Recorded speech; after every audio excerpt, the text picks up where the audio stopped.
The transport ship's engines died with a mechanical wheeze, leaving only the hollow echo of footsteps on metal grating. Commander Thane Voss stood at attention on the docking platform of Crimson Reach Station, his weathered hands clasped behind his back as he watched the airlock cycle through its sequence. 23 years of military service had taught him to read arrivals, the nervous rookies, the cocky transfers, the broken veterans seeking redemption in the outer rim. But nothing had prepared him for her. The airlock hissed open, and she emerged like a shadow given form. Nearly 7 feet tall, encased in bioarmor that seemed to pulse with its own dark energy, the Drexery warrior moved with predatory grace across the platform. Her helmet was a work of art and intimidation, sleek curves that somehow suggested both beauty and death, with a visor so dark it might as well have been a void. "Kirithess of the Seventh Blade," she announced, her voice filtered through the armor's speakers into something that sounded like distant thunder. "I am here for the training protocols." Thane had read her file. Elite warrior. Undefeated in 17 campaigns. Volunteer for the unprecedented Human Drexery Joint Military Program. What the file hadn't mentioned was the way she seemed to fill the entire docking bay with her presence, or how her stillness felt more dangerous than movement. "Welcome to Crimson Reach," Thane replied, extending his hand in the human gesture of greeting. "I'm Commander Voss. I'll be overseeing your integration." She stared at his outstretched hand for a long moment, her helmet tilting slightly. "Integration," she repeated, the word carrying an edge of disdain. "I am not here to integrate, Commander. I am here to learn your tactics and return to my people." The rejection stung more than it should have. Thane lowered his hand, studying the reflection of himself in her visor. "Of course. My mistake." As they walked through the station's corridors, Thane couldn't shake the feeling that he was escorting a living weapon rather than a potential ally. Her armor never made a sound against the metal floors, her breathing was inaudible, and when other soldiers stopped to stare, she gave no indication she noticed their attention. "Your quarters are here," he said, stopping at a door marked with Drexery symbols. "Meals are served in the common area, but I can arrange." "I do not eat with others," she interrupted. "Send rations to my room." The door sealed behind her with mechanical finality, leaving Thane alone in the corridor, wondering what he'd gotten himself into. 3 weeks into their training regimen, Thane had learned to read the subtle language of Kirithessa's armor. The way her shoulders tensed when he demonstrated human combat techniques. How her helmet tilted when she processed new information. The slight pause before she spoke when something surprised her. What he hadn't expected was the way she moved to shield him during their first joint patrol. The Vorthan raiders had come out of nowhere, energy weapons blazing across the rocky canyon where they'd been conducting reconnaissance. Thane dove for cover behind a boulder, his rifle already in his hands, but Kirithess was suddenly there, a wall of living armor between him and the enemy fire. "Stay back," she commanded, her voice carrying a note he'd never heard before. Protective. Almost tender. Her bioarmor absorbed the energy blasts, redistributing the power through its organic circuits until she glowed like a dark star. Then she moved, flowing across the battlefield like liquid death, her blade extensions cutting through the raiders with surgical precision. When the smoke cleared, Thane found her kneeling beside him, her gauntlet hands hovering over a plasma burn on his arm. "You're injured," she said, and her voice through the speakers was softer than he'd ever heard it. "It's nothing," he replied, but she was already reaching for her medical kit. "Remove your shirt," she commanded, then seemed to catch herself.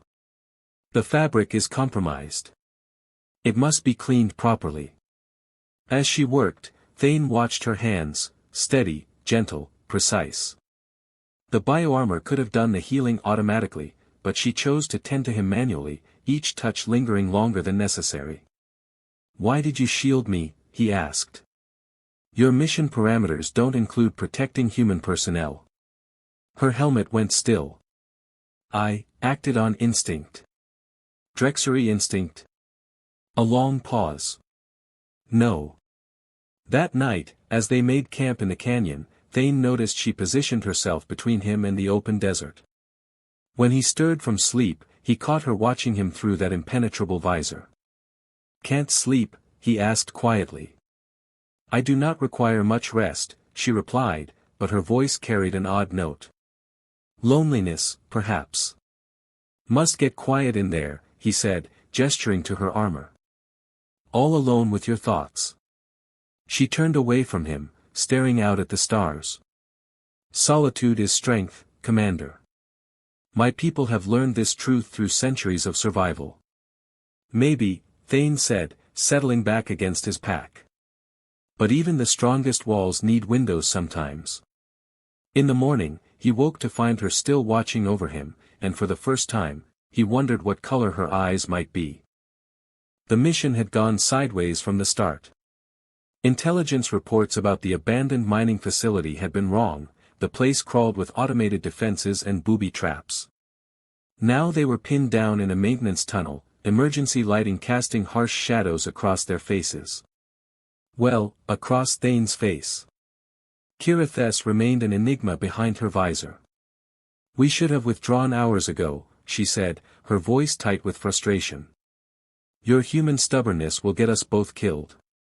"My stubbornness?" Thane snapped, exhaustion and adrenaline fraying his patience. "You're the one who charged headfirst into that kill zone." "I was protecting the mission parameters." "You were protecting me." The words burst out of him, raw and honest. "Just like you always do. Just like you did in the canyon, and during the training exercises, and every damn time we're in the field together." She went completely still. "You are mistaken." "Am I?" He turned to face her fully, his rifle forgotten. "You hover. You watch. You position yourself between me and danger even when it compromises tactical advantage." "Why?" "I do not." "Stop lying." His voice echoed in the tunnel. "Stop hiding behind that armor and those protocols and just tell me the truth." She backed away from him, her bioarmor systems flickering with agitation. "You know nothing about my people. Nothing about what this armor means." "Then tell me," he said, following her retreat. "Help me understand why you won't let anyone see you. Why you eat alone, sleep alone, live alone inside that shell." "Because it's all I have." The words tore from her speakers like a scream. "Because without it, I am nothing. Weak. Vulnerable. Everything my people taught me never to be." Her breathing was audible now, harsh and ragged through the armor's filters. She pressed herself against the tunnel wall, trembling. "Don't shame me, Thane," she whispered, her voice breaking. "This is all I have left." The sound of his name on her lips, spoken with such desperate vulnerability, stopped him cold. He'd never heard her use his first name before. Never heard her voice stripped of its electronic distortion, somehow bleeding through the speakers with raw emotion. He stepped closer, close enough to see his reflection in her visor. "Take off the armor." "No." "Take it off," he repeated, his voice gentle but implacable. "Not for me. For you." "I cannot." "You can." He reached out slowly, his fingers hovering just above her helmet. "Take it off, Kirithess." "Then say it again, looking me in the eye." Her whole body shook now, centuries of conditioning warring with something deeper, more desperate. The need to be seen. To be known. To be loved not for her armor, but for what lay beneath. Slowly, her gauntlet hands rose to the seals of her helmet. "I'm scared," she whispered. "I know," he said. "Do it anyway." The helmet came away with a soft hiss of released pressure, and Thane's breath caught in his throat. She was beautiful. Not in the conventional human sense, but in a way that made his chest tight with something beyond mere attraction. Her skin was pale purple like twilight, smooth except for 3 ritual scars that curved along her left cheek like silver tears. Her hair was dark and curly, longer than he'd imagined, framing a face that was both alien and achingly familiar. But it was her eyes that undid him, deep violet, wide with terror and defiance, and utterly, completely vulnerable. There, she said, her voice raw without the armor's filters. Now you see what I am. Weak. Soft. Everything a Drexery should not be. You're wrong, he breathed, reaching up to touch her face. She flinched but didn't pull away. You're the strongest person I've ever met.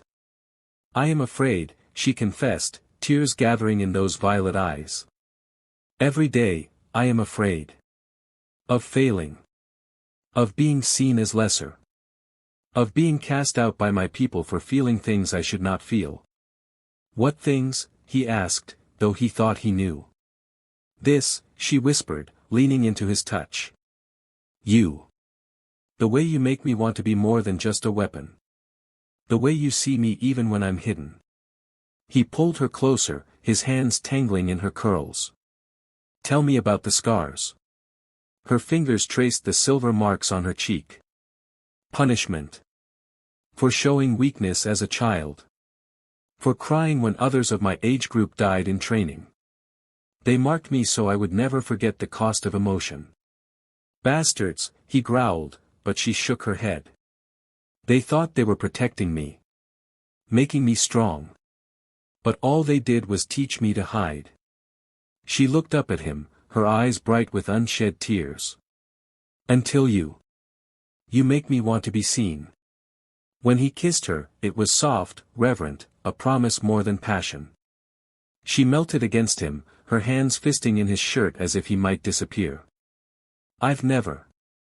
She began, then stopped, color flooding her cheeks. Never what? Been touched without armor. Been kissed. Been. She gestured helplessly. My people don't, we don't do intimacy. Physical contact is for combat or medical necessity. What do you want? He asked, his forehead pressed against hers. Everything, she whispered. I want everything I've been denied. I want to feel your hands on my skin. I want to know what it means to be truly seen and still be wanted. He began to help her remove the rest of her armor, each piece revealing more of her pale purple skin, more scars that told the story of her training, her battles, her survival. When she stood before him completely bare, she was trembling, not from cold, but from the overwhelming vulnerability of being truly seen. You're perfect, he said, and meant it. She laughed, the sound broken and beautiful. I am scarred. Marked. Damaged. You're perfect, he repeated, pulling her against him. And you're mine. The claiming that followed was gentle, desperate, a bridge between two worlds that had never been meant to touch. The aftermath was quiet, intimate in a way that had nothing to do with their nakedness. Kirithess lay curled against Thane's chest, her fingers tracing patterns across his skin, learning the texture of another being's touch. They were still in the maintenance tunnel, but somehow it felt like the most sacred space in the universe. My people will disown me, she said softly. When they learn what I've done. What I've become. What have you become? He asked, his hand stroking through her curls. Yours, she said simply. And that makes me a traitor to everything I was raised to believe. Then we'll face it together, he said. Both our peoples will have to adapt. Love doesn't recognize borders or species. She lifted her head to look at him, something like hope flickering in her violet eyes. You would risk everything. Your career, your standing, your own people's approval. I've been risking everything since the moment I met you, he said. I just didn't realize it until now. They were interrupted by the crackle of his comm unit. Commander Voss, report your status. Reality crashed back around them. They were still trapped, still in enemy territory, still responsible for completing their mission. But something fundamental had shifted. As they dressed, as she put her armor back on piece by piece, the dynamic between them had changed forever. The helmet, she said, holding it in her hands. When I put this on, I become the warrior again. The diplomat. The representative of my people. And underneath? Underneath, I am the woman who loves you, she said, and the words were like a benediction. The woman who chooses you over duty, over tradition, over fear. When they emerged from the tunnel hours later, mission complete, they walked differently. Closer. More aware of each other's presence. The other soldiers noticed, how could they not, but neither Thane nor Kirithess cared about the whispers. That night, in the privacy of his quarters, she removed her armor again. This time without fear, without shame, with only the quiet confidence of a woman who had chosen love over isolation. "Teach me," she said, sitting on the edge of his bed, gloriously bare in the soft light. "Teach me how to be both strong and vulnerable. How to be a warrior and a lover. We'll learn together," he said, pulling her down beside him. "We'll write our own rules." Later, as she slept in his arms, Thane marveled at the miracle of it. This fierce, beautiful, impossible woman who had chosen to trust him with her heart. Their love would face trials, political, cultural, personal, but it would endure. It had to. Because some bridges, once built, were strong enough to span galaxies.